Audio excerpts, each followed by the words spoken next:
It's going to go smooth. No. Boston said 28 and a half, 2 years.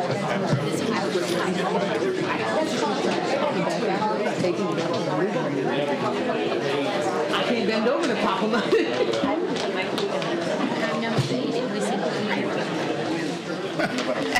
Not that long ago. She said she wouldn't do it again.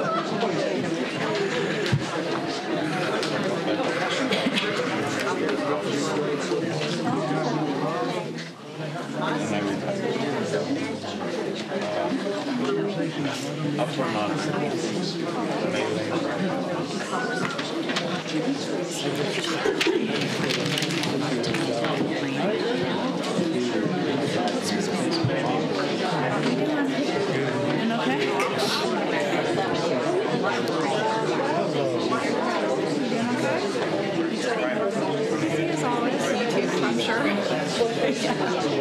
Pretty busy.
Hello, Mo. No.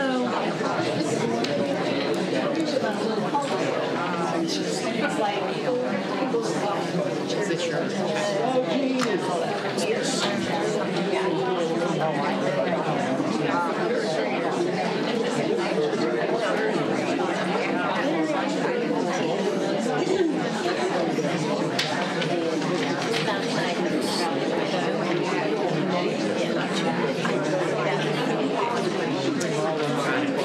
Here last night,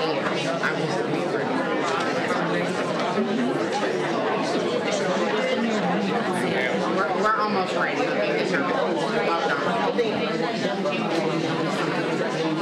Good evening, ladies and gentlemen. It is now 6:02. Can y'all hear me back there? You're not very loud. I can get loud. Use your outside voice. Okay, there you go. No, it's still my inside voice.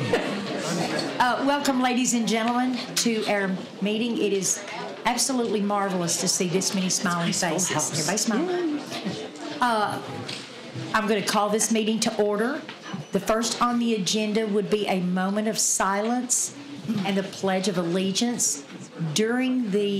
After the moment of silence, we've got two students coming forward to lead us in our pledge. So there'll be a small pause. So if everyone would rise, please.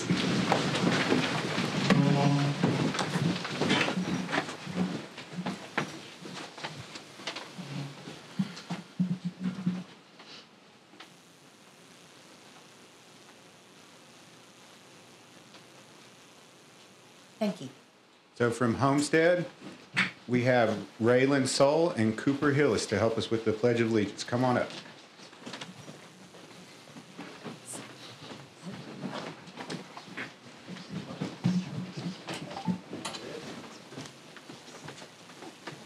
Allegiance to the flag of the United States of America and to the republic for which it stands, one nation, under God, indivisible, with liberty and justice for all.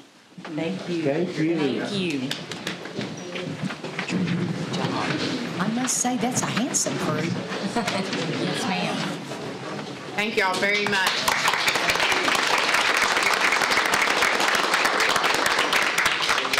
Guys, good job. Very good job. Thank you. Next is a welcome to our visitors. I think I've already, we've just got a house full tonight, and I certainly appreciate, and I know this board appreciates, your being here and your interest in our children. So thank you. Mr.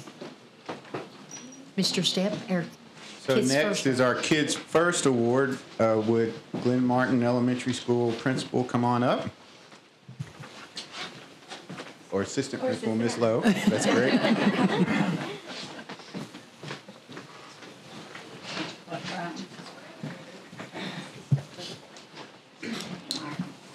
I'm just going to read the letter that I submitted to the board. We would love to nominate Barb Duncan for the Kids First Award. She has volunteered in Miss Buffkin's classroom at Martin Elementary for many years. She helps read to students 3 or 4 days every week. The students love to see her come. She attends the First United Methodist Church, and the church has formed a partnership with our school with her help as a leader. Over the years, she has organized the volunteers that come to help at our school. She oversees the distribution of gift cards for our teachers each year. She organized a book drive last year to send books home with all of our students in kindergarten through 3rd grade. She has attended field trips, helped spread mulch at the school, and helped with food backpacks for students to take home on the weekends. She also serves on our Title I committee and our school improvement team. Besides being a selfless role model to our students, she helps in the community at the Art Circle Public Library, the Crossville Air Show, and many other places. In her spare time, she enjoys playing tennis and donates tennis balls to the teachers at school. She is always thinking of others. We cannot think of anyone more deserving of this award. Thank you, Ms. Duncan, for everything you do for our school and our community. Yes. Awesome.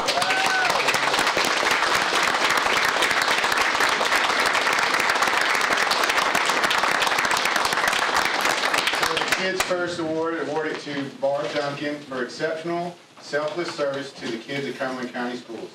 Thank you for your continued support and love for our kids.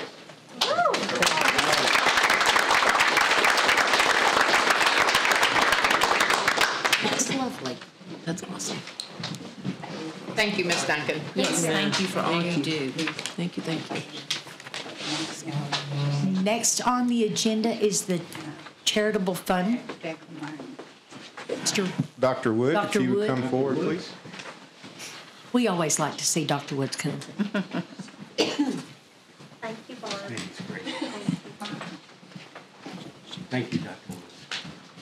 This started back in 2005 when we started with $5,000 as a kind of special contribution for the spring and the fall semesters.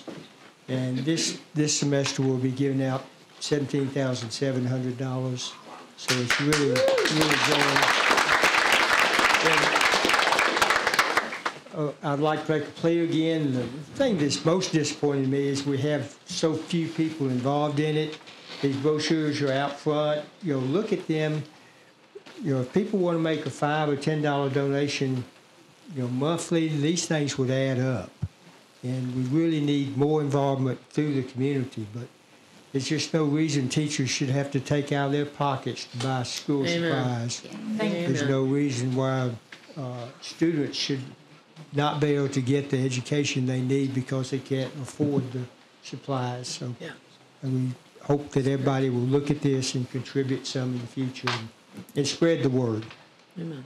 Thank you. Sir, you do this twice a year, correct? Yeah, we do it spring and fall. Amazing. Actually, the fall this year was over 15,000, and now it's over 17,000. So. Amazing. Yep.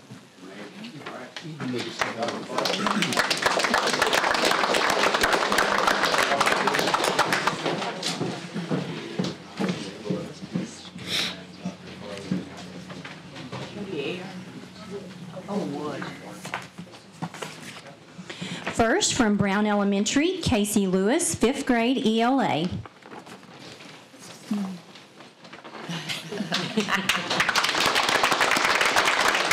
From Brown Elementary, Miranda Sims, 5th grade Science and Social Studies.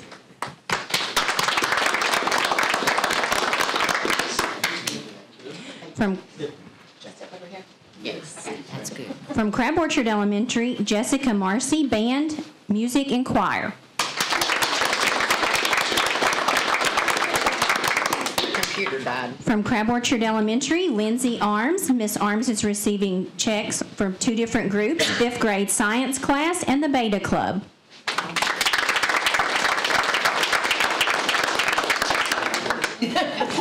Miss Arms apparently couldn't be here tonight. From Homestead Elementary, Miss Wadlington and Miss Connor for school-wide positive behavior support.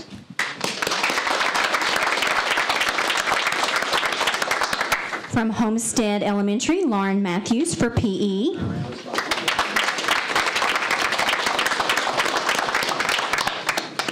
From Homestead Elementary, Miss Jackie Hancock for 8th grade.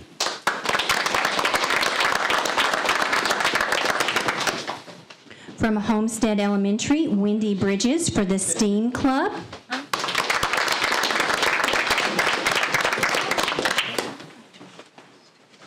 From Martin Elementary, Christina Turner for ESL Family Literacy Night.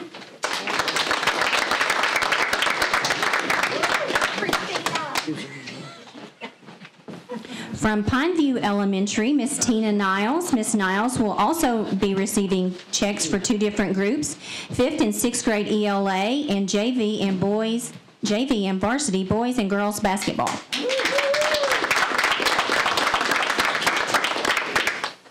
From Pineview Elementary, Heather Jones, JV and varsity cross country.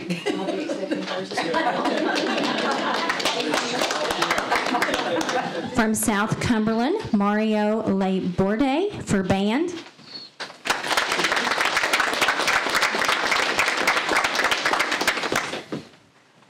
From South Cumberland, Sarah Ferris, Library and AR Millionaire Club.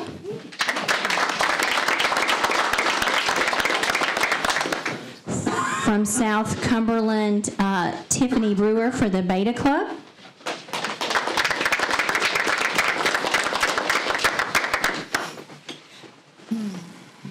Miss Brewer was unable to attend. From Stone Elementary, Kristen Lopez for band.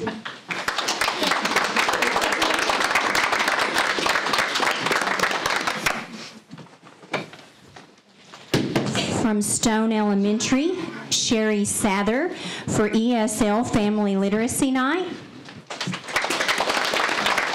Miss Sather could not be here because tonight is her ESL Family Literacy Night.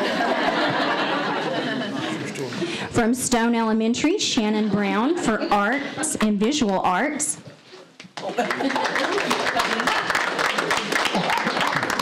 From Stone Elementary, Jennifer Davis and Casey Smith for positive behavior supports. From Stone Elementary, Mr. Grins and Mr. Gibson for cross country.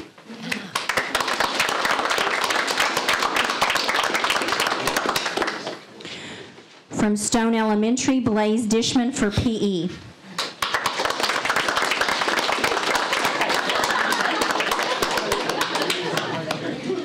From Cumberland County High School, Daniel Rickman for Graphic Arts Design Club.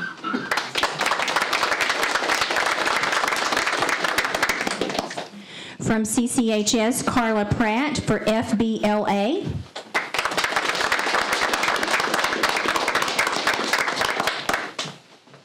From CCHS, Anna Pickard for Freshman Academy.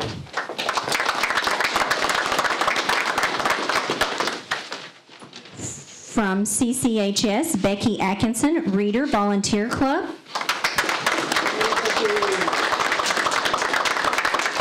From CCHS, Stuart Bowen, Track and Field.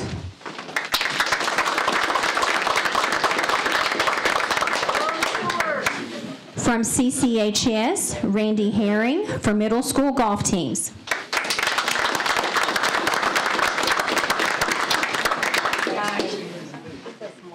From Stone Memorial High School, Miss Williams and Miss Phillips for the food pantry.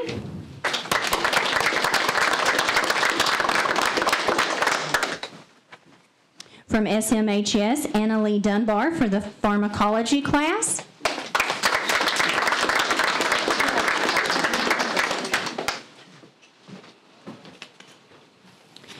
From SMHS, Elena Fergopoulos for the theater club.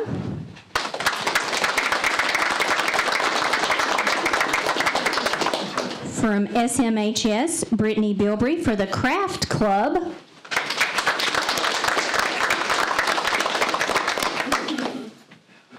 From SMHS, Kidwell, Hicks, and Miller, the counselors.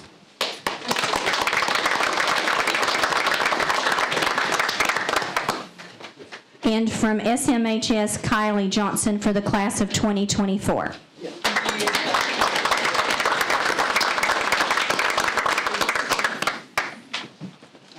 Congratulations, everyone. Help me thank God.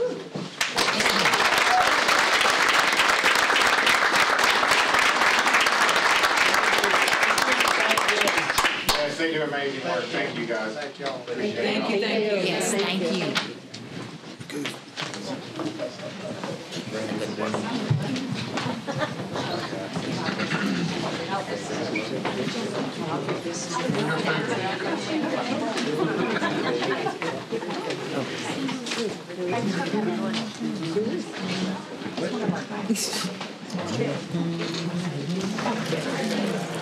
I didn't know I was sitting next to him. Besides, you can do that.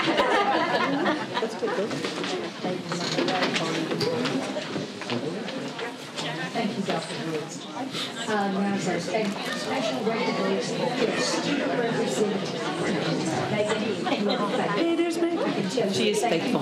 Thank you, Megan.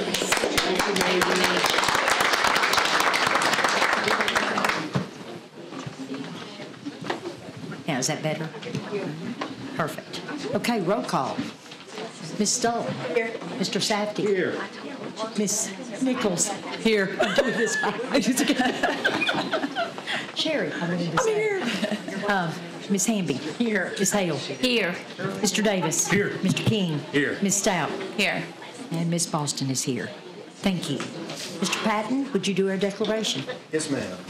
Board members, Tennessee law defines relative as a spouse, parent, parent-in-law, child, son-in-law, daughter-in-law, grandparent, grandchild, brother, sister, uncle, aunt, nephew, niece, or any person that resides in your same household. Each of you who have such a relative who's employed by the school system, please raise your right hand and let the record reflect Ms. Boston and Mr. King. Do each of you certify that the votes that you make tonight will be in the best interest of the Cumberland County school system, regardless of the effect that your vote may have on the employment of your relatives? I do. Let the record reflect that they both affirm. Or the embarrassment to our relatives. Maybe that too. Maybe that too. Next on the agenda is the approval of the December minutes. I'll entertain a motion to approve. I'll make a motion to approve December minutes. Second. So we have a first and we have a second. Do we have any discussion? All in favor? Aye. All opposed? Perfect. Next is the approval of the agenda. I would like to make one change before we approve. We're moving 16C to fall under. 15C. On ours, Yeah. it's 15. Oh, You've got a different. I've got a agenda different than- one. Okay, 15C to what? 17C. Make sure that's correct.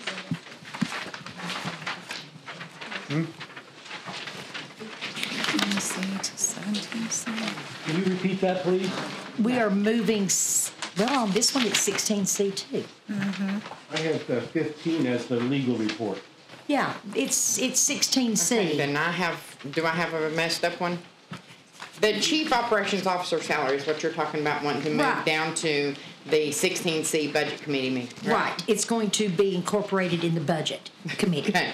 Okay. So from 16C to 17C.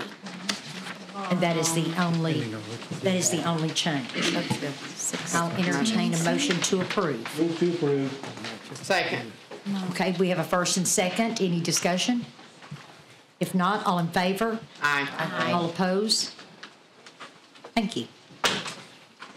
I think our elected officials, Ms. Colleen Mall and Mr. Joe Sherrill, thank you so much for your interest in being here. Joe, I can see you above everybody else. Okay, thank you. I can't No see- reflection on Colleen. No reflection whatsoever. Next on the agenda is the community comments. I think we have 3 that have signed up to speak before this board. If you would, when you come to the podium over here, if you would state your name, your address, and the subject matter. You have 3 minutes, and address, if you would, your comments. So, Ms. Patricia Lewis, thank you.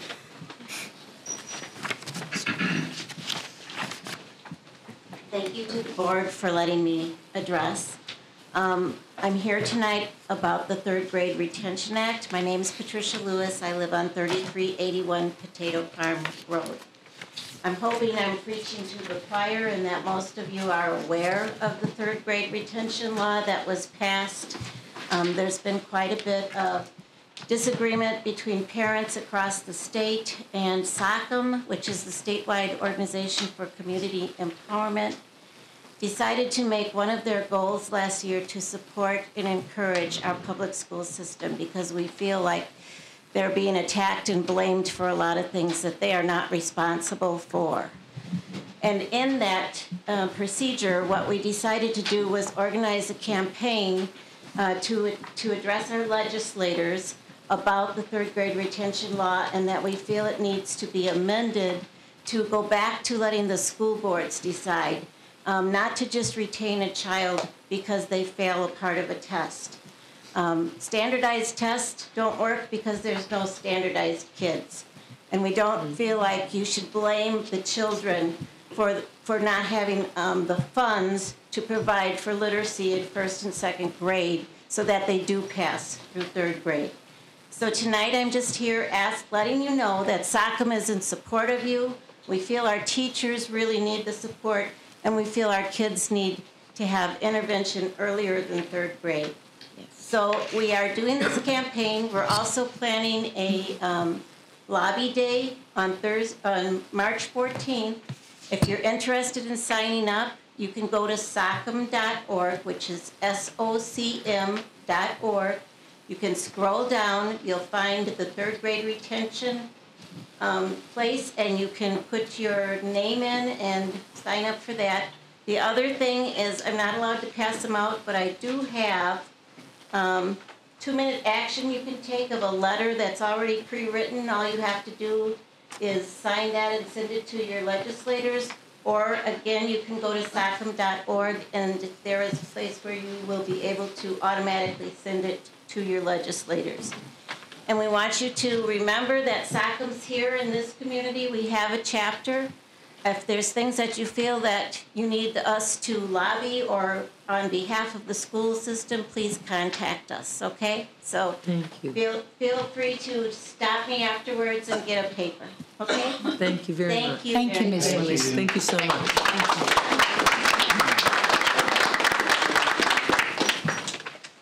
I think we agree with her. Next on the community comments is Ms. Julia Timpson.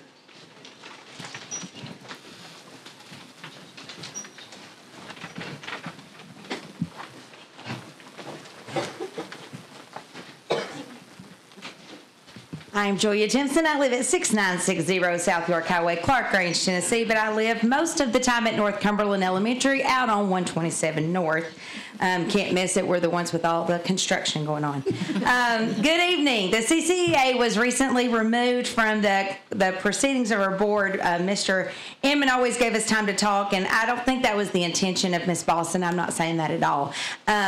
However, because of that, I've had several teachers think that the teachers are trying to be silenced, that the board is trying to silence the teachers. So, like the Dr. Seuss's beloved character, the Lorax, I am here to speak for the teachers. Thank you. I was chosen to represent the teachers, and I intend to do so at every meeting. I'm here all the time. We as a country are in the middle of a teacher shortage. I want to shed some light on this crisis from a teacher's perspective. Boxed curriculum is nothing more than a script. If a teacher is not reading that script verbatim, they are considered insubordinate and not a good teacher. Teachers are mandated to teach with fidelity. Fidelity is code for just read the script. Reading a script is not teaching. There is an art to what I do every day. When that art is squelched, burnout ensues. Also, forging ahead with a pacing guide with kids who are 2 years behind due to a global pandemic is also not teaching. Teachers have a professional license and a degree, but we are told to merely read the script, follow the pacing guide. It doesn't matter if you feel that the students in front of you need more remediation in the skills that are not in the script. Just follow the script. We know best. You must do what we say. You cannot be trusted to choose good books to read to your students. We must see all of the books in your classroom because you are just a teacher. You cannot be trusted. So many of my fellow teachers have just boxed up or removed the books from their classrooms rather than spend their free time cataloging them on an app. No more print-rich environment. We know best. You must do what we say. Teachers know that one student can ruin the education experience for an entire class. However, if that student's parents are constantly threatening to file a lawsuit, you must pander to that student despite the detriment it's causing to the other students in your class. Behavioral issues are often a dumpster fire on all levels, elementary, middle, and high school. But we know what's best. Just do what we say. False flags are often thrown. We don't have a teacher shortage. However, at the beginning of the year, approximately 6 teachers gave up their planning time every day to teach a class that didn't have a teacher. They were being paid a stipend, but how long do you think that'll last before they have burnout? But we know what's best. You must do what we say. Teachers attempt to follow board policies, dress code, behavior, etc., but they're constantly undermined. They feel it's hopeless, so they give up. Teachers often become robots. They do the job, they go home, because we know what's best. Just do what we say. Governors across the country are screaming, we demand school choice. It's the best option. They declare that public schools they help to build are no longer the answer. We know that parents are their child's first teacher and best teacher. However, we also know our job, and we would like to have the funding and resources to accomplish it. We know what's best. You must do what we say. The moment will come in the very near future that great teachers will simply quit. They will go home. They will throw in the towel. The system is driving people out of the profession faster than we can replace them. Lack of respect, inadequate administrative support, and the need for student discipline are frequently cited as the reasons why teachers leave the teaching profession. It's listed more than low salaries and poor working conditions. Tennessee is also experiencing a decrease in college students choosing education as a major. Nearly 30% of Tennessee educators are eligible for retirement within the next 5 years, according to a 2021 survey. I'm one of those. However, our governing body will continue to say, we know what's best. You must do what we say. I realize that community comments board members are not supposed to chime in. They don't vote on what we say. It's merely food for thought. We have several new board members that are very excited to do what's right for Cumberland County Schools. So I wanted to give you some food for thought. When you have the opportunity to sit down with Speaker Sexton, please tell him, I don't want to do what they say. I want to do what's best for kids. That's what every teacher in Cumberland County wants to do. And let me congratulate all of my colleagues receiving tenure tonight. We are very proud of you. I know some of you have worked really hard to get here, and we are thankful for you, and we don't want you to leave. We want to keep you. So please let us help you with all that we can. And if you need me, you know I'm just a phone call away. Thank you. Thank you.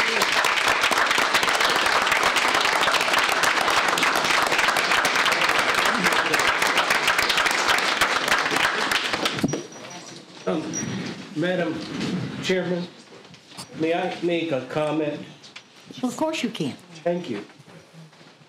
Julie, I want all the teachers to know there's no intention whatsoever to keep teachers' opinions away from this board. Amen. Or silent. Or silence. Or silence, Not at all. okay? Not at all. And I realize that that's sometimes an impression that can be made, okay?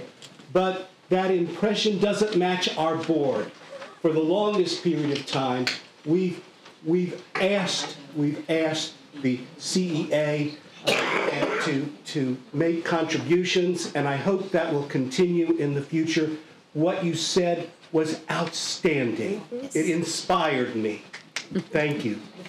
Okay, we're going to let Robbie speak to Cameron when we get to Nashville. You and I. There you go. Okay, next on the community comments is a Miss Barbara Smith.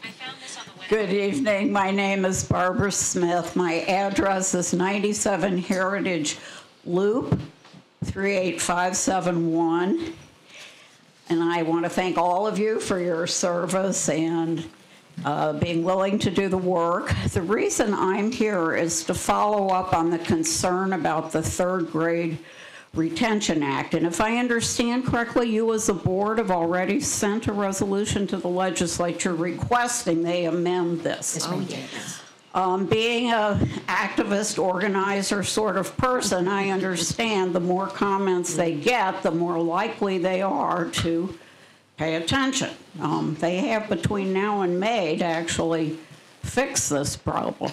So I'm wanting to urge the board to think about having a community information forum session, let parents and families, leaders in the community know that this is actually going on with a simple way, as Patty talked about.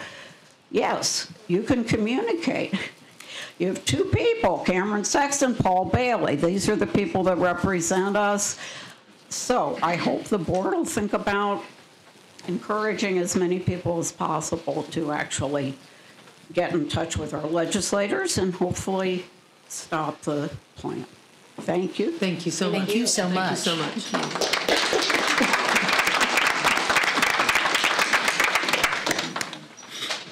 Thank you. Were all very positive community comments. I appreciate that.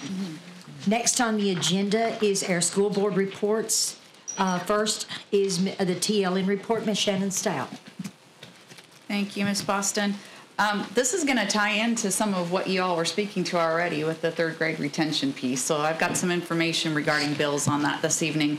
To kick it off, we're getting ready to go into, or we have already started the 113th legislative session.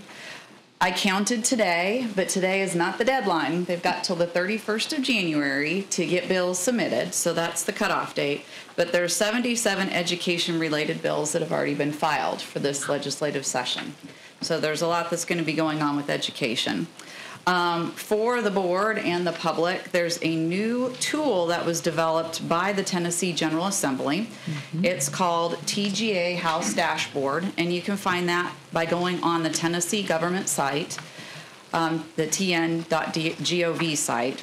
You can search by subject, bill number, or the index. I emailed the tool link to y'all today, so everybody on the board has that. I also emailed the Tennessee School Board Association legislative agenda, and there's 9 legislative efforts on this agenda that were passed by the Delegate Assembly in November. And just to list them off without going in depth to them and taking too much time: local control of schools, which we heard tonight, use of temporary assistance for needy families funds, funding the praxis, funds for special education scholarships, options to hire teacher candidates, options for military veterans to obtain an occupational teaching license, review and correlation of unnecessary requirements on educators, options for third and fourth grade retention, and ability to conduct lotteries for educational purposes. So a lot of hot topics that TSBA is going to be working on in this legislative session for us.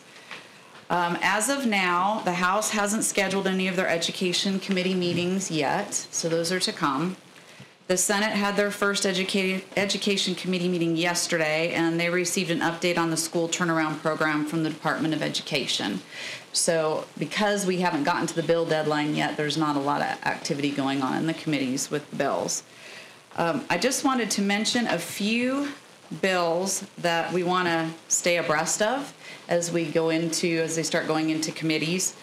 The first three, I'm going to go ahead and give you the House bill and Senate bill. House bill number 0270 and Senate bill number 0197, which repeals the maximum class sizes, maximum class averages, student-teacher ratios, and the prohibition against split-grade classes established by law.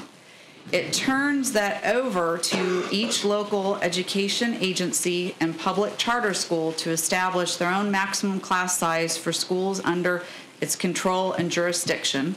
It requires the State Board of Education, in consultation with the Department of Education, to develop guidance for the LEAs and public charter schools in establishing maximum class sizes. So it amends the TCA Title 49. Now, I've heard a little bit of interviews and talks going on about this particular bill, and the reason that the senator said he had proposed the bill is because, and this is food for thought and feedback that we'll need to get from our administrators and the leadership. It was put out there because he was getting feedback from the CTE instructors saying that they weren't going to be able to take full advantage of the CTE funding because of class sizes, and also a strain of adding additional teaching staff when maybe there's just one or two students that are over the class size. And then also with this third grade retention law that's in place, maybe some flexibility that we might need to have with blending the class grades that we don't have now because of this law. So just some things to think about that we can get feedback on and move forward with. The next one is HB 0455 and SB 0417. HB stands for House Bill, SB stands for Senate Bill. This bill prohibits a parent or guardian of a student who has accumulated 5 or more days of unexcused absences during the school year from withdrawing the student from school during the school year except for certain circumstances. And this amends TCA Title 37, 39, and 49. HB 040 and SB 0484, and I wanted to bring this forth because we've had a lot of conversation about school safety and our plan for school safety. This bill establishes a school safety technology fund as a special account within the general fund to provide local education agencies with the funding necessary to purchase a technology platform designed to assist schools in performing routine checks of school building doors to ensure the doors are locked. And this amends TCA Title 49. So we've had a lot of discussion lately about the safety protocol and funds that we're putting towards that. So this plays into that. The next 3 bills that I'm going to mention that have been filed are regarding changes to the third grade retention law. That's such a hot topic right now. HB 0093 changes from the Department of Education to the student's LEA, the entity responsible for determining whether a third or fourth grade student who previously tested not proficient in English language arts has shown adequate growth on an assessment. HB 0107 requires an LEA or public charter school to adopt and implement a retention policy for third grade students who are not proficient in English language arts, rather than requiring the LEA to retain a third grade student who does not achieve a certain performance level rating on the ELA portion of the student's most recent Tennessee Comprehensive Assessment Program test. It establishes parental notice requirements for LEAs and public charter schools that recommend a third grade student for retention, removes the authority of the State Board of Education to establish an appeal process for certain students identified for retention. And this amends TCA Title 49, Chapter 1, and Title 49, Chapter 6. And then the third is HB 270, which allows a third grade student to be promoted even if the student does not test proficient on the English Language Arts portion of the student's most recent Tennessee Comprehensive Assessment Program test. If the student tests proficient in reading on each Tennessee Universal Reading Screener administered to the student in the student's third grade year. It allows the student's LEA to file an appeal regarding the student's identification for retention based on the student's performance on the ELA portion of the student's most recent TCAP test. And that amends TCA Title 49, Chapter 1, and Title 49, Chapter 6. So a few different approaches with some different bills and how we can make some adjustments to the third grade retention. So again, talking to our director and leadership and teachers and seeing maybe which bills we would like to get behind and communicate that to the legislators. That's good. Okay. Thank you, Shannon. All right. Yeah, so after the 31st, once we have the final education legislation bill tracker completed, TSBA puts that out. I'll go ahead and email it out to you all, so we'll have the list of everything that's been filed for education for this session. Thank you. Thank you, Shannon. That's We awesome. might good. also want to kind of have some conversations in regards to when we go to legislative in February on maybe a few direct issues that we believe that, I don't want to waste Mr. Bailey's time or Mr. Sexton's time on other things, but what truly does this board want to relay to them that we stand behind this, we think the third grade retention may need some amendments, and what their thoughts are, but we may want to have some conversations on what do we really want to take to them. Yeah, I believe that Cameron Sexton's pretty level-headed, and when this third grade retention bill was passed, he had to deal with caucus, the Republican caucus, and deal with those elements. But I've been listening to him, and he's pretty reasonable. He is. So, I believe with some of these bills that are coming forth, we're going to see some modifications, especially if school boards get behind some of them to support them. To Ms. Timpson's point, teachers don't want to be just passing the kids along, so making sure that we've got a process in place that doesn't happen and it doesn't snowball, but making sure that we're doing it in the right way. I know we've had some previous discussion of how many potential at-risk children that we have currently. We didn't really have any data because the school year hadn't started.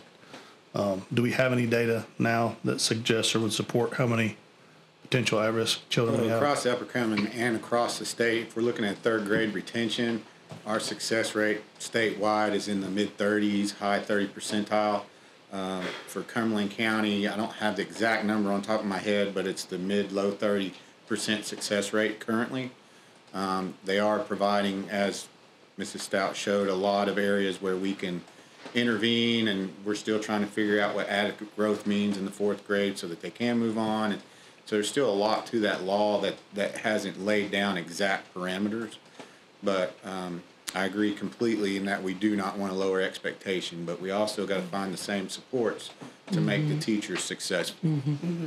Because that's where the job gets done, is in the classroom with the teachers. But when we were in Nashville in November, the legislature portion of the two legislators that were there that had supported the third grade retention, they were pretty rough on them. And different board members, how this needed to be amended, they needed to modify some things. And they seemed very receptive to, we understand. We understand your concerns, we understand, and we think going in that this is one of the things that they are going to seriously look at and possibly come up with some modifications to that law. Anything further?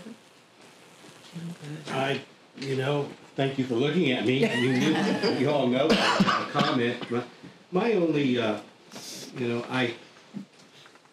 in particular, I am concerned about this removing the guidelines for class size. Yes. And those of you who are literary followers remember what Jan.26th said about the problem with the children is we could eat all of them.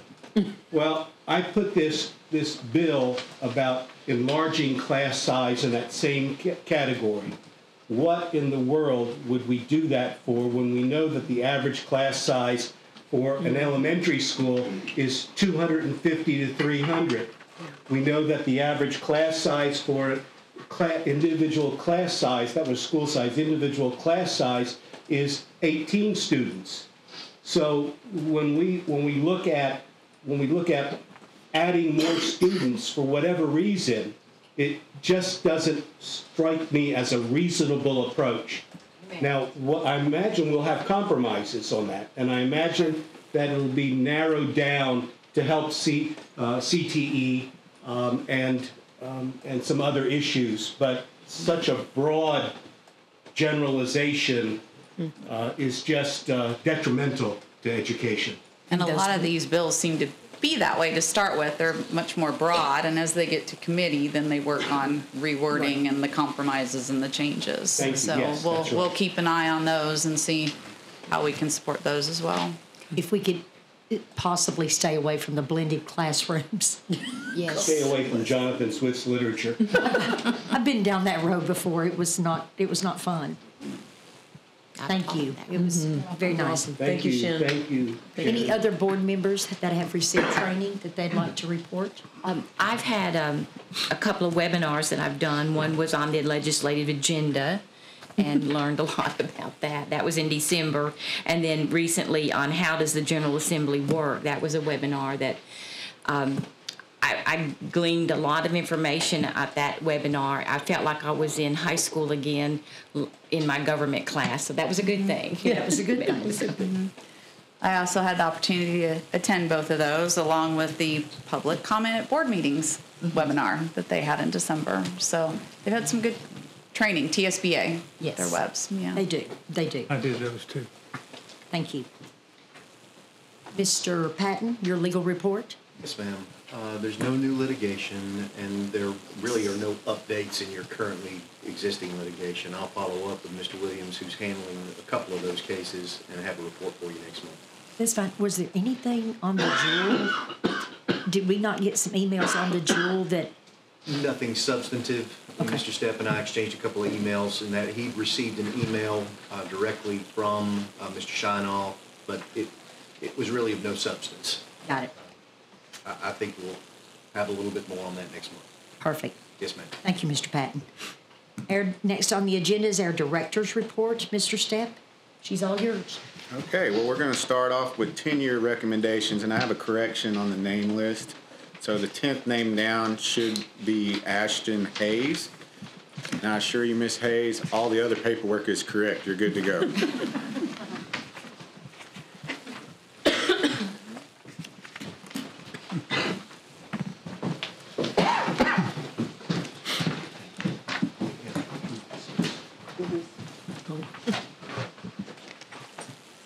From Brown. Go ahead. I'll make a motion that we approve the tenure. Second. Any discussion? All in favor? Aye. All opposed? All right, we'll continue with job security Thursday. From Brown Elementary, Cindy Kimmer.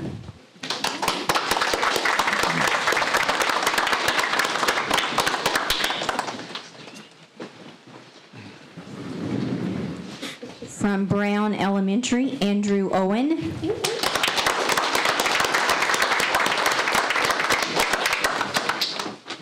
From Brown Elementary, Aaron Marcy, a reinstatement.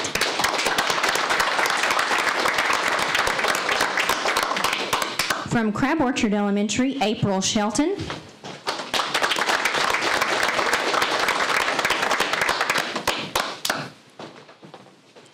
From Homestead Elementary, Wendy Bridges.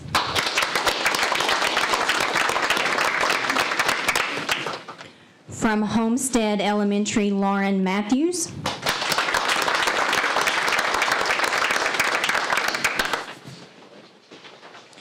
From Martin Elementary, unable to attend, I think, Ashley Norris. From Martin Elementary, Emily Butters.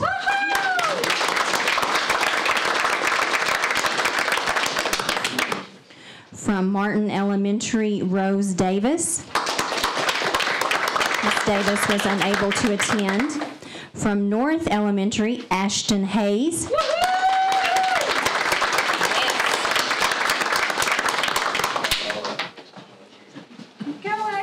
From Pleasant Hill Elementary, Tammy Phillips.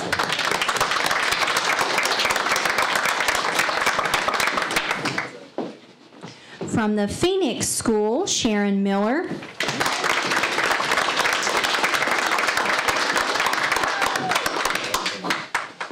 From the Phoenix School, Jeannie Wheeler.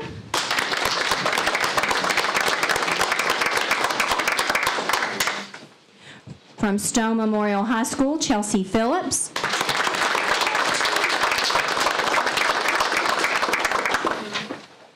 And from Cumberland County High School, Mary Jane Allen, a reinstatement.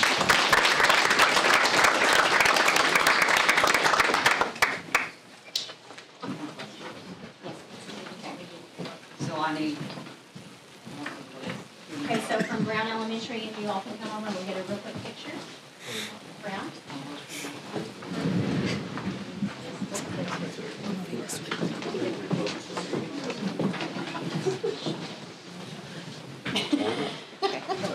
Crab Orchard. Well, different when you're the lone one, isn't it, Michelle? From Homestead.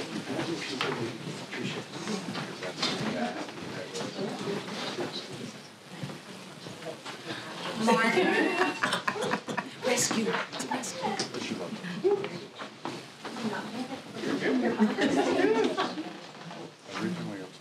North.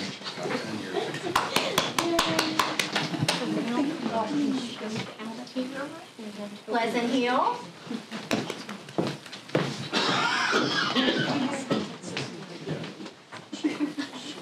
Phoenix.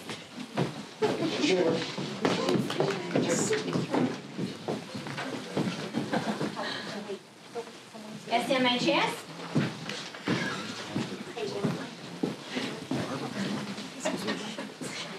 And CCHS.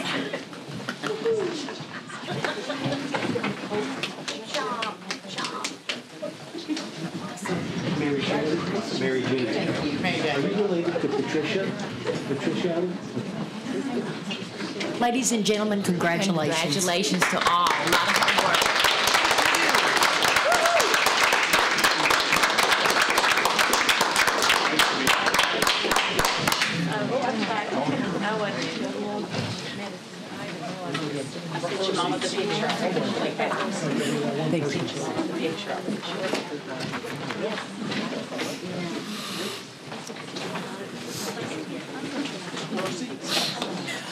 Our next item is approval of an app to apply for the National School Lunch Program Equipment Assistance Grant for y'all's approval. Move to approve. Second. Do we know how much this grant, how much money this grant is? Let me look, see, it's in the application form, but I don't know if it lists in the application how much or if it's competitive. Oh, that's right. She hasn't applied for it yet, so it's in the process, just needs your approval to apply. Oh, yeah, it's approval to apply. Okay, we have a first and a second. Any discussion? I'm not going to do a roll call because it's a grant. All in favor? Aye. Opposed?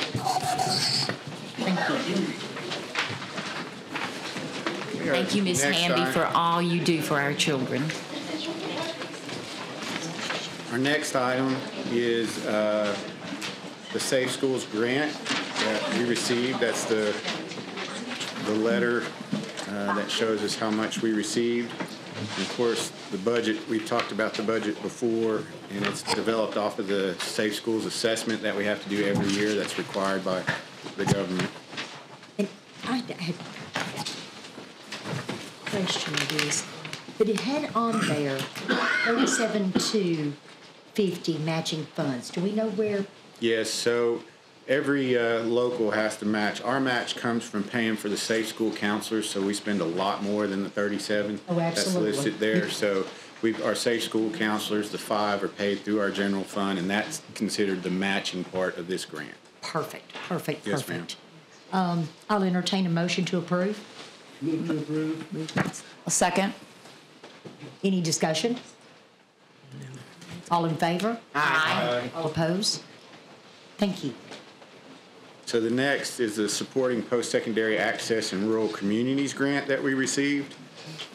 This money will go towards CTE, strengthening up, I think our STEM classroom is the majority of it at CCHS so that it matches Stone Memorial High School's. Does it need to vote?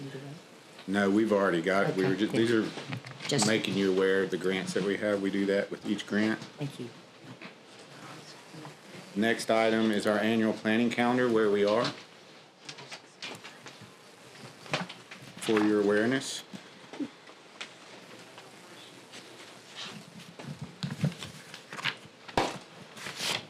Next item for your awareness is the warm body count.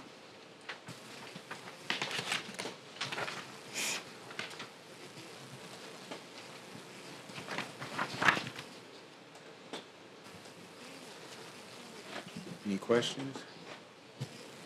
So the next part on the agenda is our personnel report.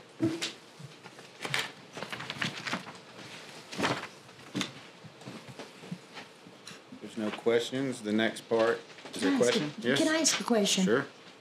The TSIS money that's coming in this year, will that, we hope, will that be based on last year's numbers, or are they going to wait till our numbers come in March? It's just like BEP, they'll be pulling their, next year is based on this year. So they've been pulling our numbers each month on the 15th. We have to have schools have their codes and everything listed by the 12th. We report to the 15th, and then we have so many days to appeal.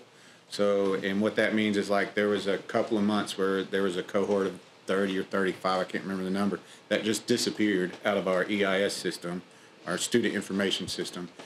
And we had to appeal that each month until they found them and they popped back up. So that's the process. They're pulling each month. We were supposed to get an estimate this month, which is now next month. So we're hoping that we'll start having an idea on what that funding piece looks like for us for our budget planning. We did go through a couple of TISA trainings this past week, or one TISA training this past week that was sent out by SCORE, which is Sunquist started the SCORE to help in education and research. And they went through it pretty extensively with some things that I'll share with you guys once I get it put together so we can share it with you and the county commission and all those people, the stakeholders involved in that process of knowing the funding side. Well, it appeared that our numbers were coming back up from where they were pre-COVID days, and that's what you always look for. So, And yeah, the amount of students, we're back to where we were before COVID or close to it. Our success rate on ready grads and that sort of things kind of had a decline for about 3 years, a little bit each. So that's why we're adding the career framework, and we're jumping in right now. I think we have a planning meeting on Monday to start talking about students' schedules at the high school level to work on those ready grad numbers. So we want to get those way up if we can.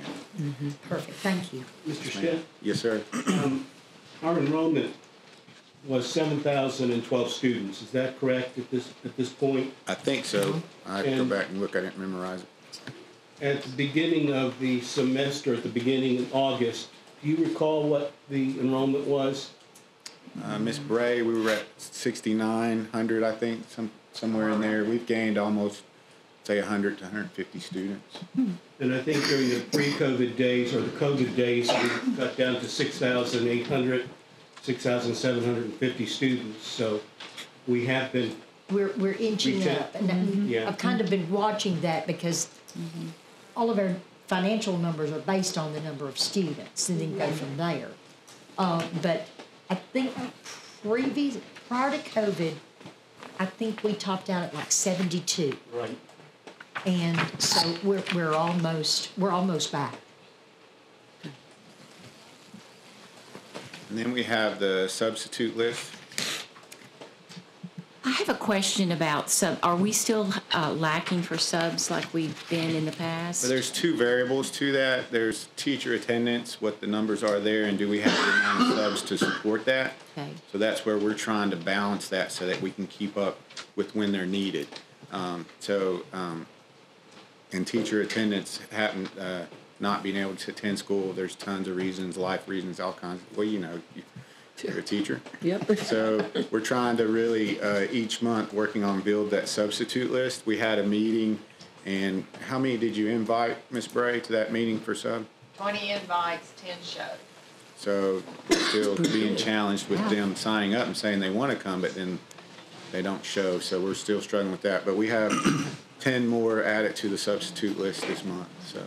Well, I have a question about that. When they show up, people have informed me that you have to get so many before you can train them to be a substitute. How many is that? I try to do it once a month, and I like to have at least 20 people because it's about an hour and a half training.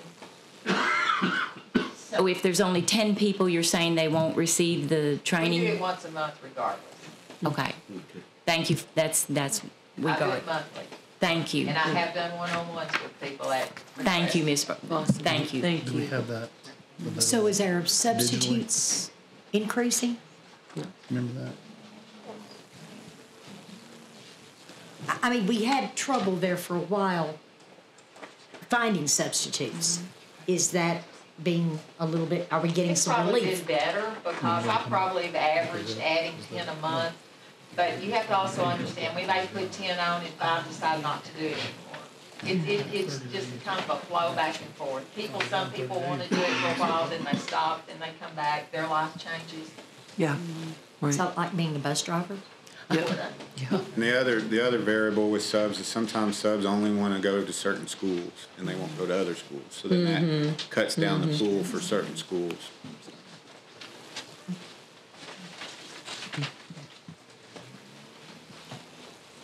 So the next is Boston, the Robert's Rules of Order. Yes, that we you put on it. the Robert's Rules of Order so that the board can vote on how they want to do it and when they want to do it. So that is on the floor at the moment.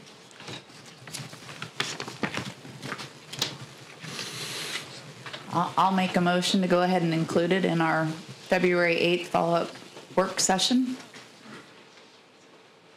I'll second that.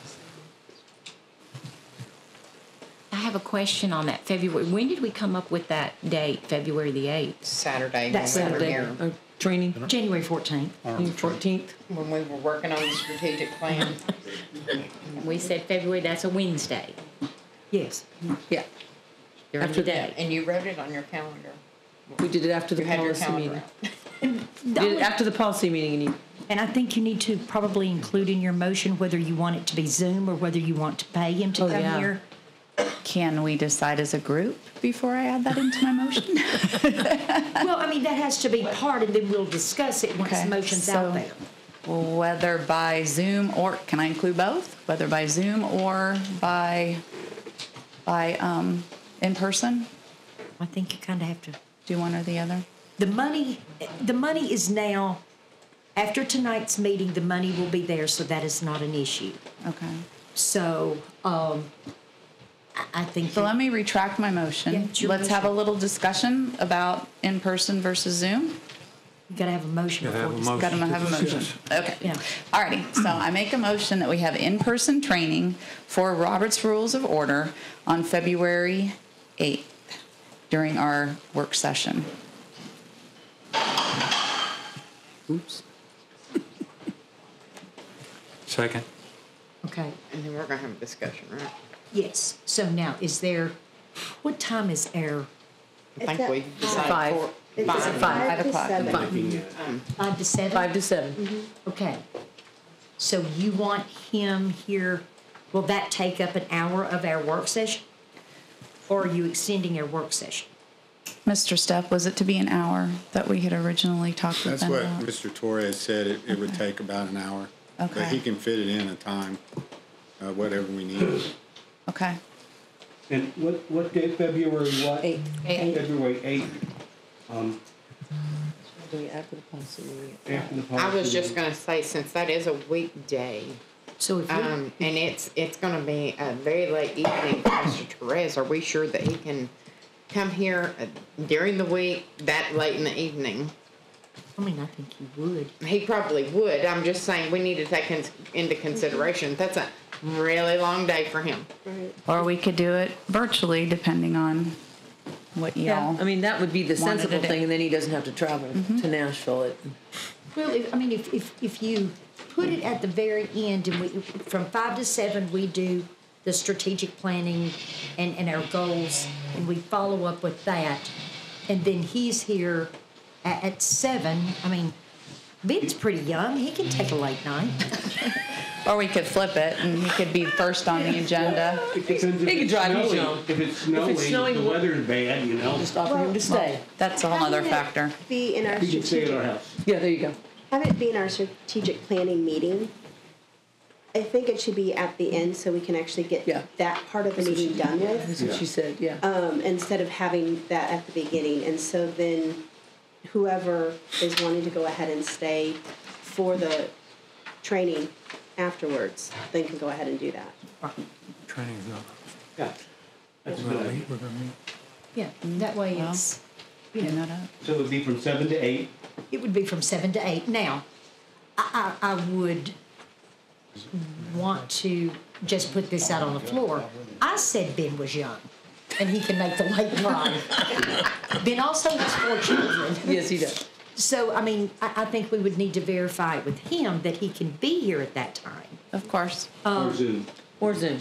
Or Zoom. I'm okay with Zoom. I don't like Zoom, but I will do Zoom for this. And I think Ben said he could do Zoom at any time. Yeah. He had no problem with that whatsoever. I think that would be better. But, This is a lot to cover in an hour. No. Yes, it is. What are you holding, sir?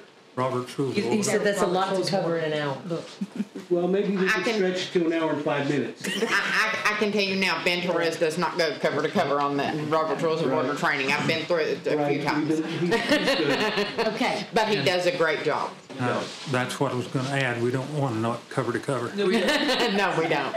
It's my understanding that he was going to tailor it specifically to how our meetings run. Yeah. So Yes. we'll be getting direction based on We can do that in our an hour. agendas. And we can do it Zoom. If we went more than an hour, we couldn't hold it. We'd lose it. Yes. Yeah.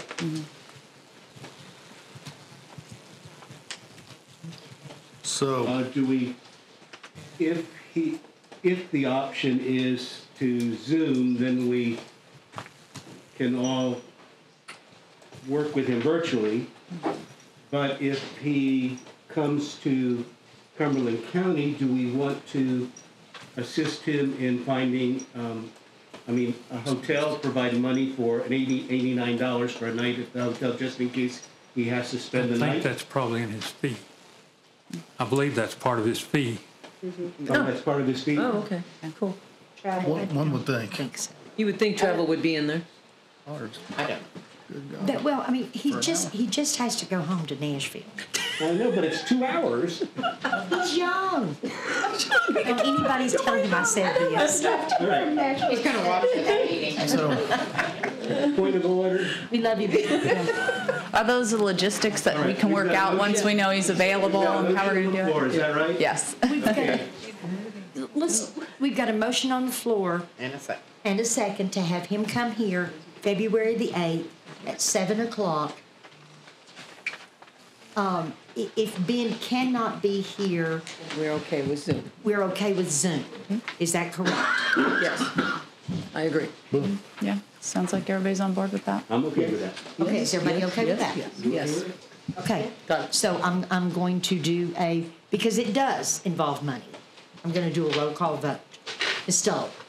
Yes. Mr. Sackey? Yes. Ms. Nichols? Yes. Ms. Hamby? Yes. Ms. Hale? No. Mr. Davis? Yes. Mr. King? Yes. Ms. Stout? Yes. And Ms. Boston votes yes. And if I look at you, it's not, because I call everybody by their first name, and I'm trying to be professional. I'm having to think, what is your first name? She's gonna call me you, me, you know. But, yes. Yes. So, You're cool. do you want to set this up, Mr. Stepp, and contact him and see how he can do this? I can do whatever you ask me to do.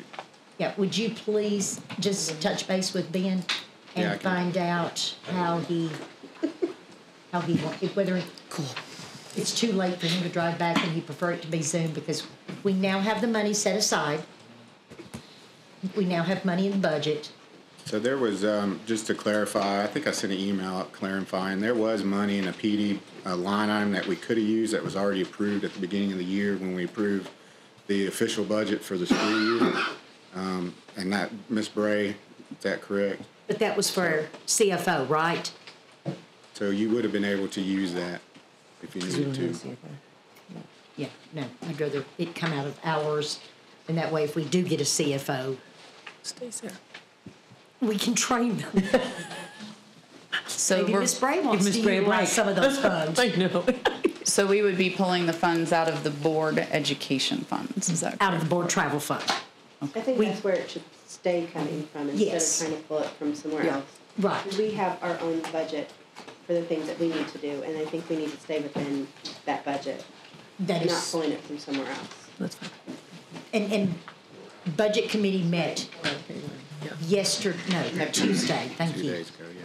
Tuesday, and we have a sufficient amount of money after tonight's meeting that will take care of February legislative and as well as Robert's rules if we go that route. Now, it's my understanding if he does it via Zoom, there is no cost. There is no associated. cost. So there wouldn't be any approval of monies needed for that. No. No, he said he would do Zoom for nothing, no cost, and he would do Zoom.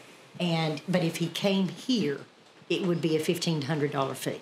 Well, I think we should just Zoom it. And I will remind all of y'all on the policy committee, we do have a meeting that evening before the strategic Oh, yeah. planning. So Yeah. just a reminder. Yep. Okay. All right. Mr. Staley. Next on the agenda is, just for your information, the school news articles from each school. They're sending these out weekly, and then school calendar of events. So those are updated, those are living documents. And that's all I have. There's a lot of fun things going out in the schools. Thank you. I just love to read those. I know. Can I say something, Madam Chair, before we move on? Absolutely. I want to thank all of our schools, students, teachers, everybody for the recognition that they give the board members. Amen. And all of the gifts that we have gotten, the pictures that have been drawn, those mean so much to me. And since I've been on the board, and this is my 5th year, I keep everything. And I've got a big area that has all of my recognition, and I love it. It means a lot. And so I just wanted to thank everybody for that. Thank you. Yes. I especially like when the cards are personalized. Yes. Oh my gosh. Absolutely precious. Can't wait to grab a cup of coffee and read mine. I know. It's gonna be fun. It is fun. So It is many fun, and we do appreciate it. And thank you, Ms. Handy. It makes it worthwhile. It does. Okay, next on the agenda is our school board committee, and I'm going to policy committee, and I'm going to turn this over to Ms. Handy. Okay. First, I'd like to give a little rundown of why we have so many policies on here. We have started going through our policy manual per Mr. Stepp each month, and so for review dates. Not all of the policies that are on here will have changes. It's mostly just for the review dates. If anyone that sees those on the agenda and they have a question about one of those policies, feel free to contact me. We will look over it and it can be brought to a committee meeting. Not all 80 of them, please, at once. No. We don't need a 5-hour meeting. But I'm going to read through these policies. We have several on first reading, then we have several on second reading, and then we have review only. And the review onlys are for first and second reading. So if y'all will just bear with me. Ms. Hamby, yes. May I, on the, if there are grammatical errors or things like that that don't actually change the meaning of policy or anything like that, or redundancy and stuff, Ms. Hamby is allowed my team just to correct those, a capital letter here, or just wrong job name or something like that. So my team will go through those. So if you have any of those things, you can send those directly with Ms. Hamby and me, and my team will get on it. So, and thank you, Ms. Hamby, for letting us do that. Well, you're welcome. I figure it's easier for y'all to look for those grammatical errors than for us to have to go through every policy. And I trust y'all to do that. Okay, so approval for first reading of policies. Policy number 2.8041, travel. 3.3001, use of cellular phones. 4.206, special programs. 4.601, reporting student progress. 4.700, testing programs. 4.701, maintaining test and data security. These had district changes, and we only had one that had a TCA code change, and just came out of policy. Do you want me to go section by section or do you want me to finish it all and then we can vote on it? I think you have to vote for the first readings. Okay, this was for the first reading, so I will entertain no, it came out of policy, so it's got a motion. We don't need a second. Any discussion? All in favor? Aye. All opposed? You've got your first readings. Okay, and then I'm going to read off the review only. There are 31 of these policies, so bear with me. 2.404, school support organizations. 2.700, accounting systems. 4.100, instructional goals. 4.201, class size ratios. 4.202, special education. 4.2021, special education class size. 4.203, advanced college placement. 4.204, summer instructional programs. 4.205, enrollment in college level courses. 4.207, English learners. 4.211, work-based learning program. Sorry, get tongue-tied. 4.212, virtual education program. 4.213, family life education. 4.301, interscholastic athletics. 4.302, field trips and excursions. 4.400, instructional materials. 4.401, textbook selection, distribution, and care. 4.404, use of copyrighted material. 4.405, employee developed materials. 4.407, web pages. 4.501, school volunteers. 4.6011, homework. 4.606, graduation activities. 4.702, evaluations of instructional programs. 4.801, controversial materials. 4.802, student equal access, limited public forum. 4.803, recognition of religious beliefs, customs, and holidays. 4.805, prayer and period of silence. 5.310, bless you, vacations and holidays. 6.314, corporal punishment. 6.506, students from military families. Again, those are for review only, just to update the dates saying that they have been looked at, and those are for first and second reading. And then we have a few more for second reading. So we're gonna go ahead and vote on this. It does not have to have a second. It came out of policy. Any discussion on any of those policies? If not, all in favor? Aye. All opposed? Okay, this is for second readings, and these had district changes, and I can't remember, Diane, you can refresh my memory, did any of these have any TCA code changes on the second reading? I do not. They all passed the first reading in December, so we would do Okay. the second one. Okay. I don't know right off the bat. Okay, so we have policy number 2.802, payroll procedures, 3.100, business management goals, 3.203, crisis management, 3.207, energy use and conservation, 3.208, facilities planning, 3.210, naming of facilities, 3.211, new project planning, 3.212, district water testing, 3.218, service animals in district facilities, 3.219, use of unmanned aircraft systems and model aircraft in the curriculum, 3.220, access to private facilities, 3.300, equipment and supplies management, 3.301, equipment and supplies leasing and renting, 3.400, student transportation management, 3.401, bus scheduling and routing,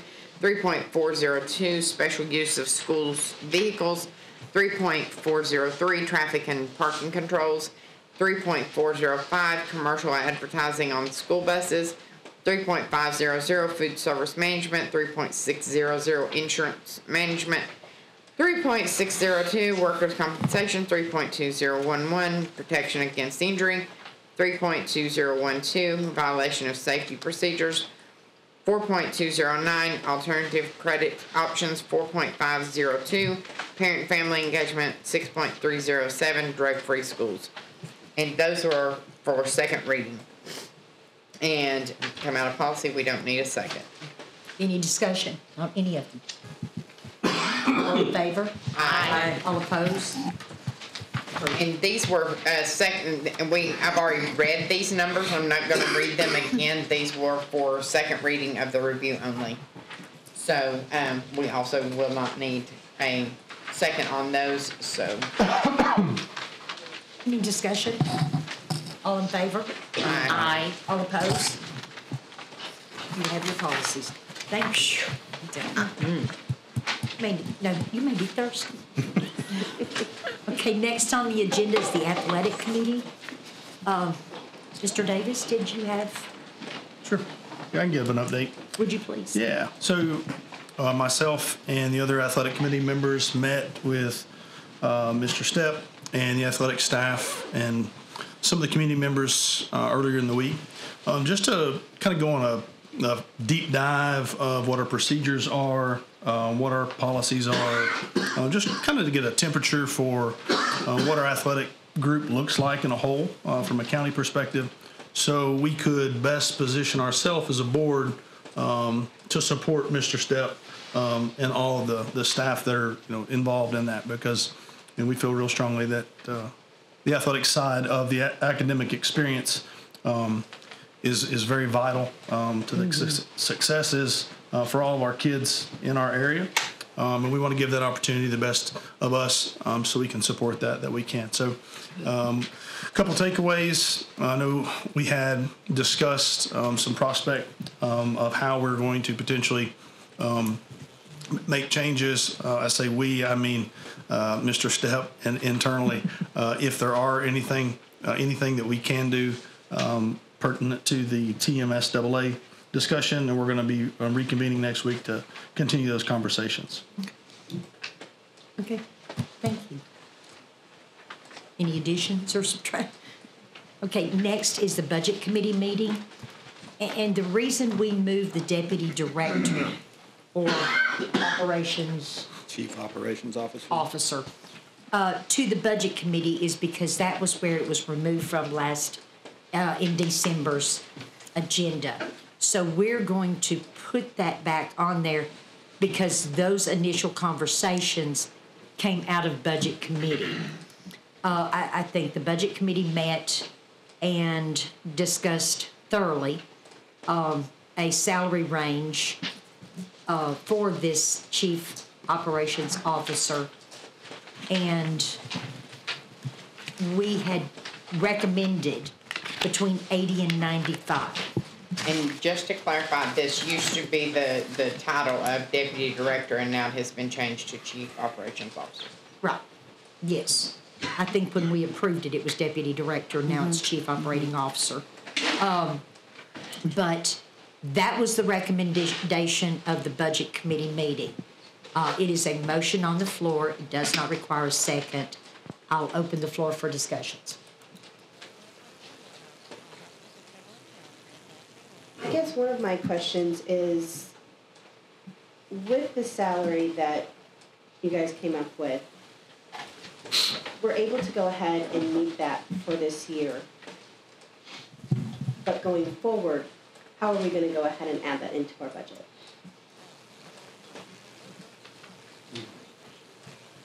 Yeah, so this would be a position that is symmetrical with the chief academic officer handling that side of the chart. So we would include this.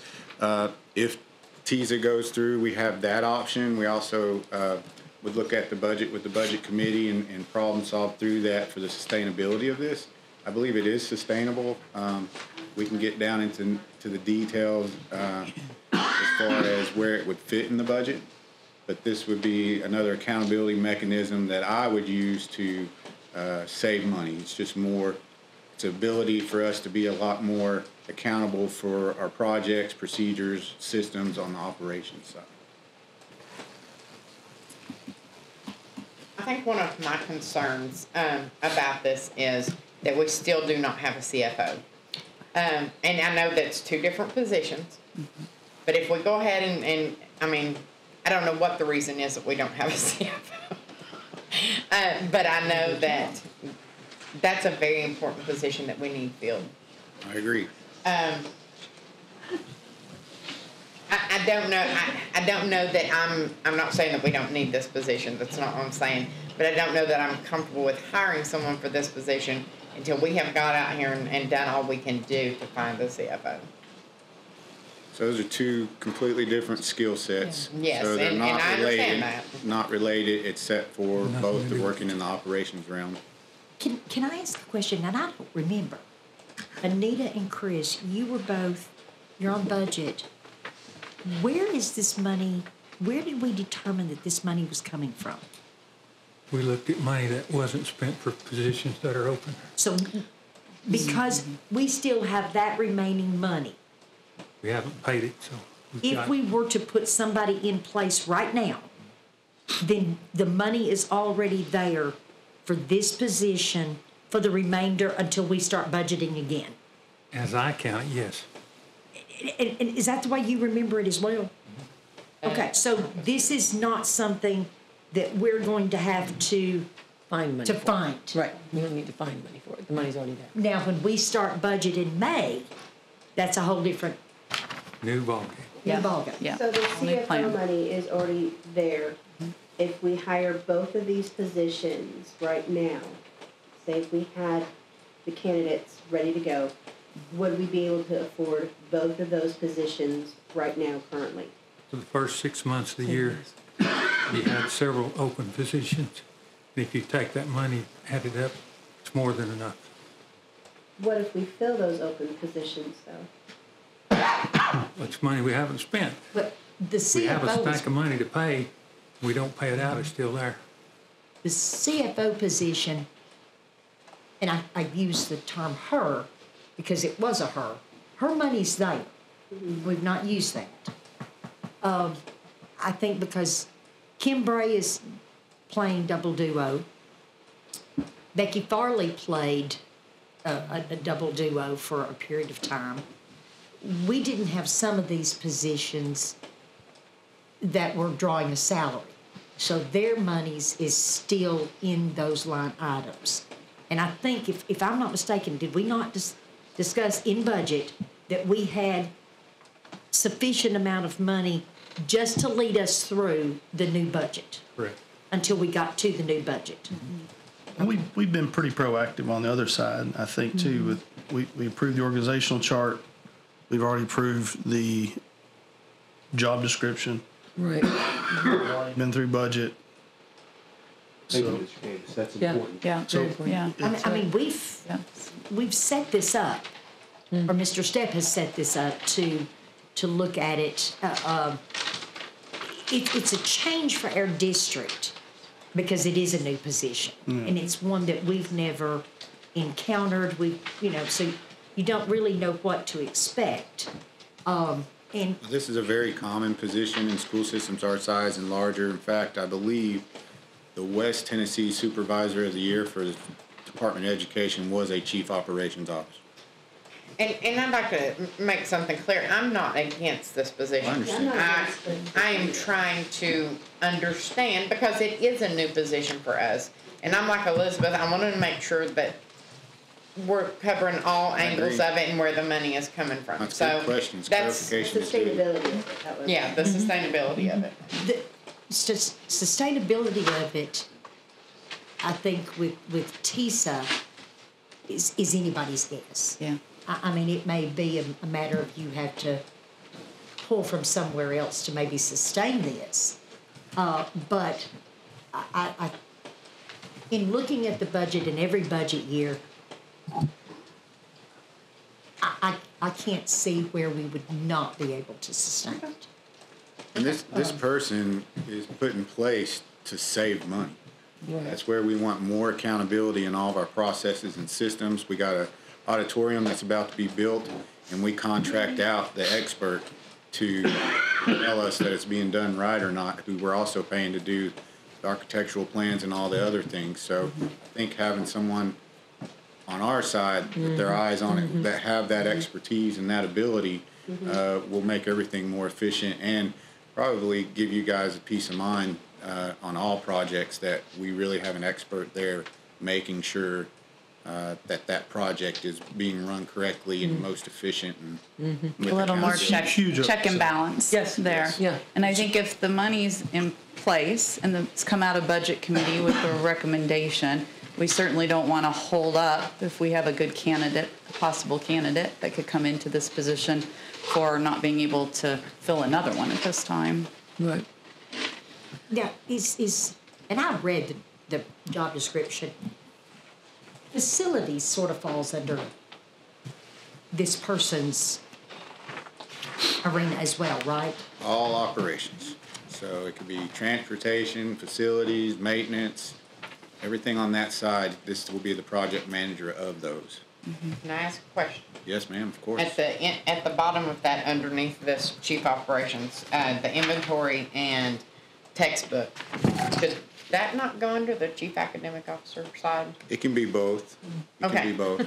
Right at the time that I wrote this, the chief academic officer was doing multiple jobs. So this was just trying to fit where we were at the time. Of course, it's been well over 6 weeks since it was in this board's agenda, and then, a few weeks before that, it was in the budget. So a lot of things have happened since the original development. So then the job description, I can move around as needed according to what our needs are. So if that's something that goes back to the CAO, then that goes back to the CAO now that we have pieces in place. Okay. I was just curious because of it being textbooks That's a and great all question. that. So. Great question.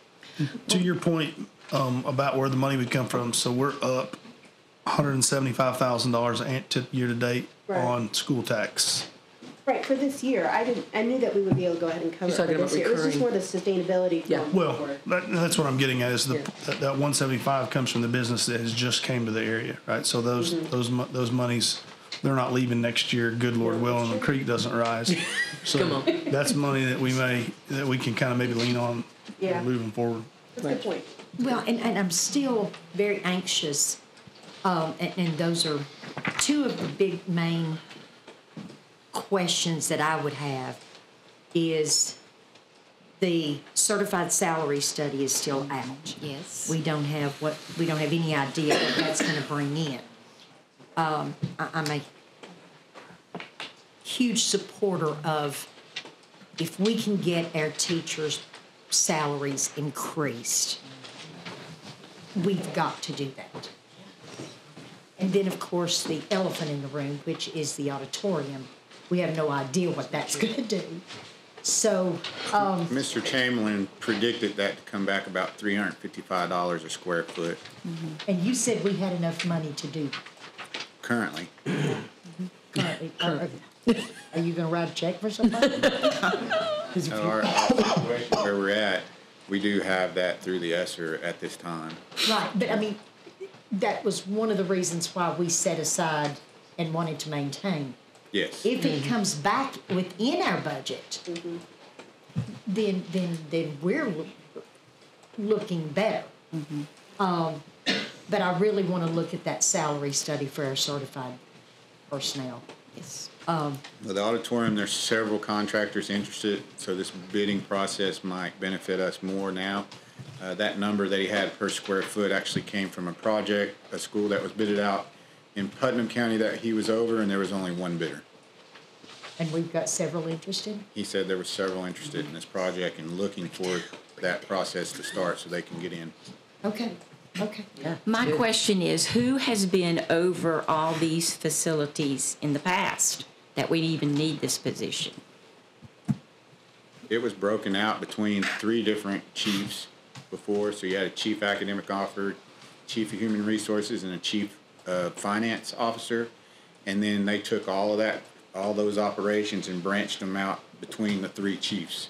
So that was how the organizational chart that I saw from 2017 was maintained throughout the years. I know we put a lot of hats confusing. On. You put a lot of hats on a couple of people. Very confusing. It was rough. We put transportation on HR, right? And food service. And food Oh, my service. gosh. Oh, I didn't know you were in charge of food service. And then we put maintenance under CFO. And technology. And technology. And technology. Was under CFO. Okay, didn't know that either. So it was kind of wonky. Yeah. The way it was done. Yeah. Sounds like there's somebody doing triple and quadruple duties here. Yeah. Oh, there was. There were. For no stipends. There was. Any further discussion?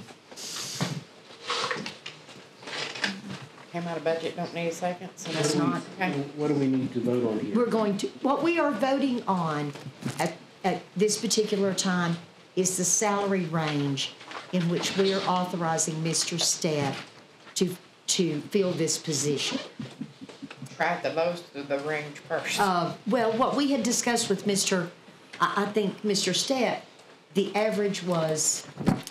In the school systems, the number I had was right at 99 to 100 for school systems. If you look at operation officers across businesses, it's much higher than that. I think Mr. Davis had that figure. Tennessee's 121.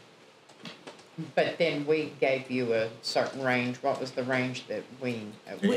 Between 80 to 95,000. What I was going to add to that is that Budget Committee did indicate to Mr. Stepp that if he had a qualified candidate that he was falling short on the salary, to come back to budget and at least let us discuss it. Yes. And so, we let that option kind of open.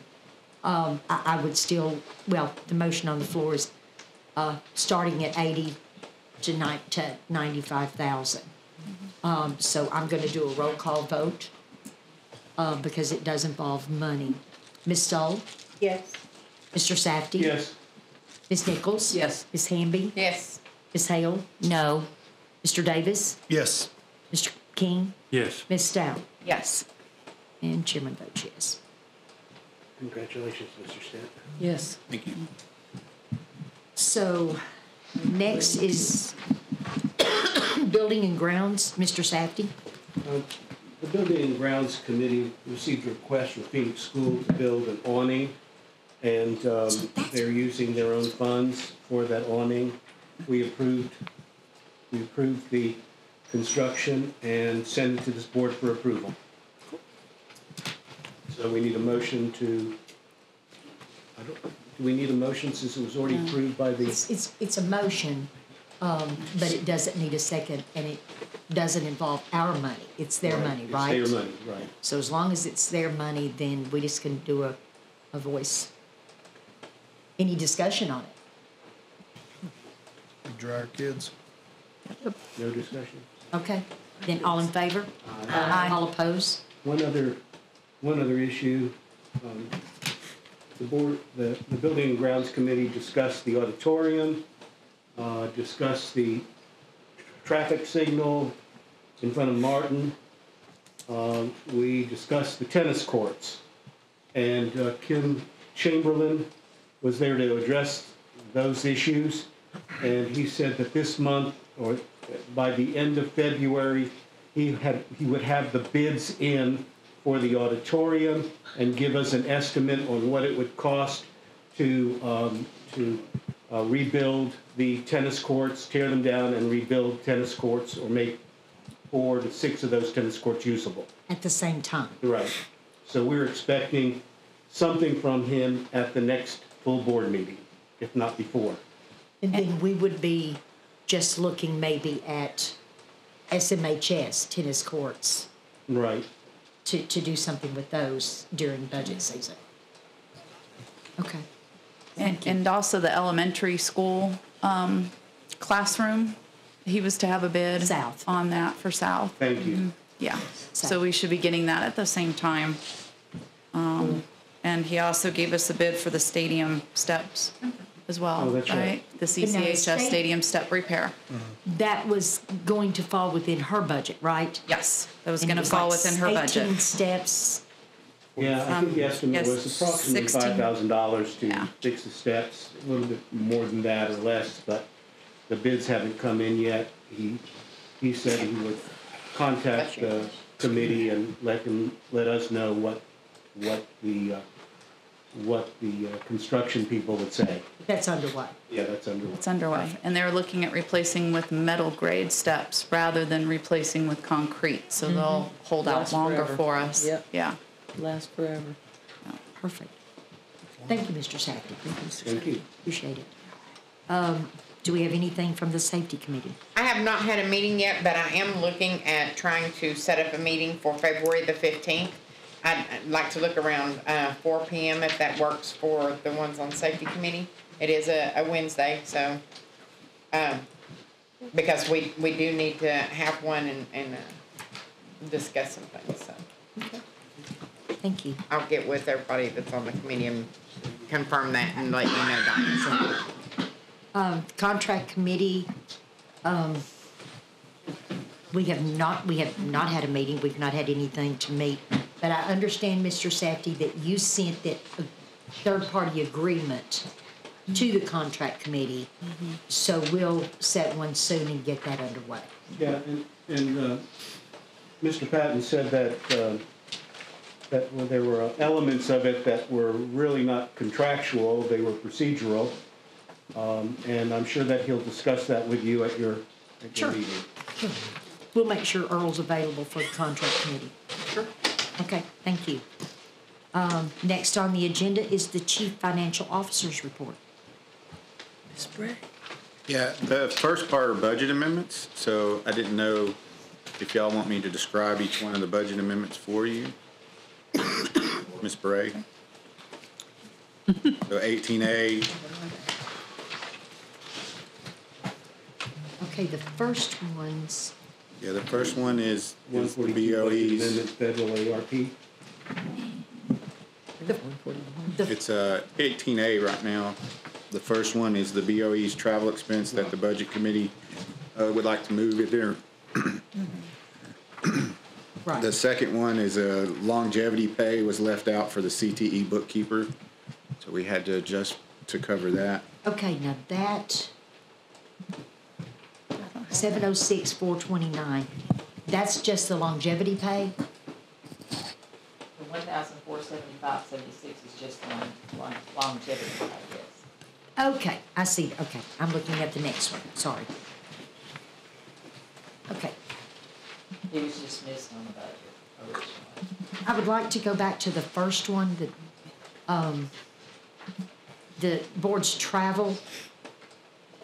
That money came from the indirect cost from ESSER, which was the big $465,000 that we had been able to put into our account or our fund. So I just want the board to know that's where that came from before they vote on it. We can vote them all on at one time if you want. Were there any plans, or were there anything that we were looking at using that money for previously that we'd be taking No, that away was from? unexpected blessing. Okay, so a little excess we have there. We like those. That's why I know to describe that, and All we right. utilized some of it for the salary study and some things going forward. And the NEIT, did we not use Correct. that money from Correct. there? We Okay. did. If you'll just explain to us what these amendments are. Yes.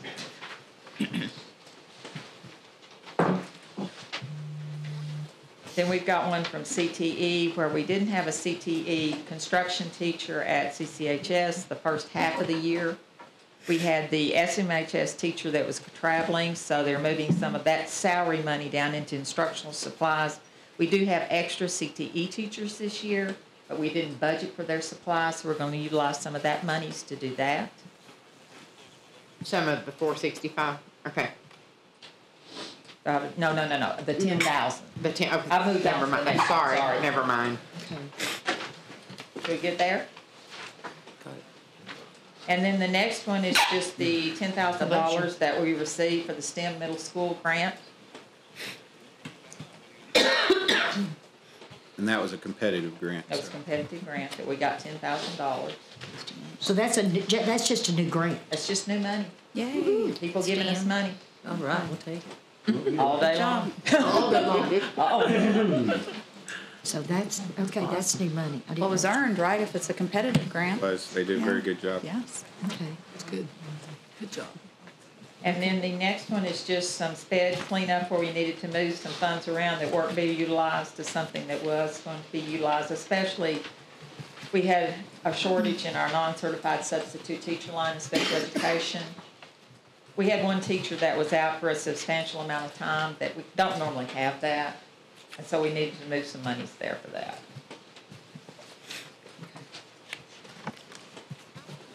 And then the next one is $5,000 where we had to have some extra monies to have the new turf put for the special education kids on the playground at Homestead. Cost us a little more money than what we had anticipated to remove what was there, it's my understanding, and to put the new turf so that the children will be able to crawl around on it.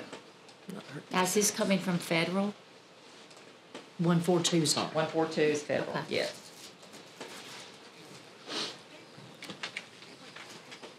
The next one is where out of our federal budget instead, we had appropriated some monies to fix the playground at Baby Birds, but when the bids came back, it was much more than what we had appropriated. Therefore, we're moving those monies to somewhere that it can be utilized this year.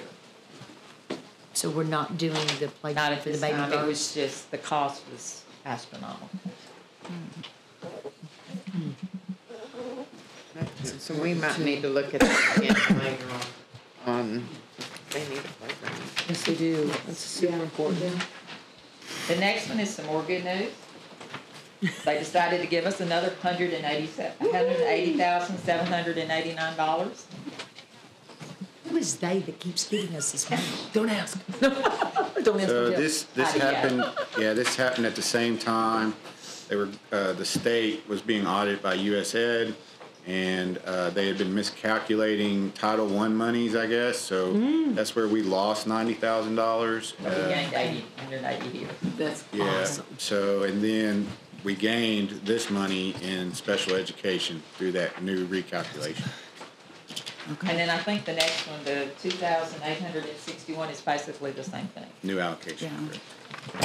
So it was really money that should have been allocated to us, but it was mistakenly calculated initially, and I now think we're what getting. the generic email that I received was they have been miscalculating since 2017. So the US Ed had done a full audit of TDOE. There was that. There was also some other things on the curriculum side and academic side that they were doing and wasn't supposed to be doing. So that's changed some of our practices. So we make sure we do what's best for kids. It was a lot last semester. Yeah, eye opener, a lot of things. Okay. Thank you. I will entertain a motion to approve these, unless there's further questions, the budget amendments, Move to approve all. 141 and 42. Yes. I did have one question. Then wait for a second. Gotta wait for a second. Let me get a second, just a second. Yes, ma'am. Okay. On the 10,000 that we're allocating for the Board of Education travel expenses, you indicated earlier that a portion of those funds will be going to the Legislative and Law Institute training for those of us that are going in February. Right. And also, if there is any charge from the Robert's Rules of Order training, if there's anything associated with that. Does that use up all the funds, or do we have, okay, so we have some remaining funds to take us through June? Left, but the best we calculated, that should cover it. We really don't do anything after February unless we do individual classes. If someone signs up for a class at TSBA, that's not that expensive for one person to go, and you don't spend the night.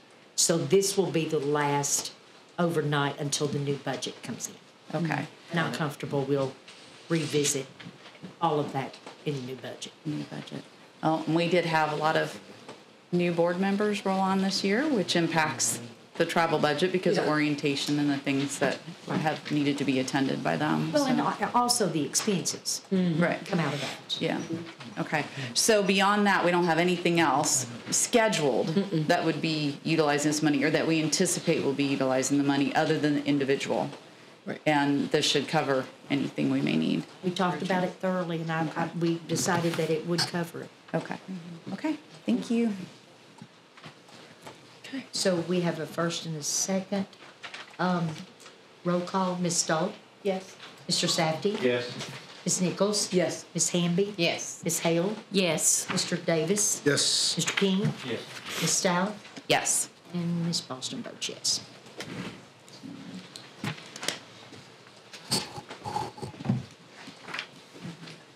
Here, well, it's New Year.